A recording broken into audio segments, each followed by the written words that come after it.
రోజు బాబా తమ తోటి వారిని పిలిచి తాను జీవ సమాధి కాబోతున్నానని తెలిపాడు. అప్పుడు ఆయన వయస్సు సుమారు 45 సంవత్సరాలు. బాబా మిమ్మల్ని ఎక్కడ సమాధి చేయాలి అని తమ తోటివారు బాబాని అడిగారు. అప్పుడు బాబా కొండ కింద ఉన్న చెరువు ఒడ్డున తవ్వండి, అక్కడ ఒక బండరాయి ఉంటుంది, ఆ రాయి క్రింద నన్ను సమాధి చేయండి అని చెప్తారు. బాబా గొల్లపడుచు దగ్గరకు వెళ్ళి, అమ్మా, నన్ను నీవు కన్నబిడ్డలా చూసుకున్నావు, నీ రుణం నేను తీర్చుకోలేను, చెప్పు నీకు ఏమి కావాలో ఇస్తాను అని ఆమెను అడిగారు. అప్పుడు ఆమె, బాబా, నిన్ను సమాధి చేసిన చోటే నీ కాళ్ల వద్ద నాకు సమాధి అవ్వాలని ఉంది అని బాబాతో చెప్పింది.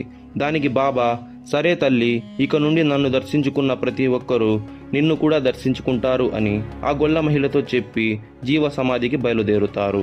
అలా కొండ క్రింది భాగాన చెరువు ఒడ్డున హజరత్ కాలేషా పీర్ మస్తాన్ వలీ బాబా గారు జీవ సమాధి అయ్యారు. కసుమూరు మస్తాన్ వలీ బాబా దర్గా రాష్ట్రంలో ప్రఖ్యాతి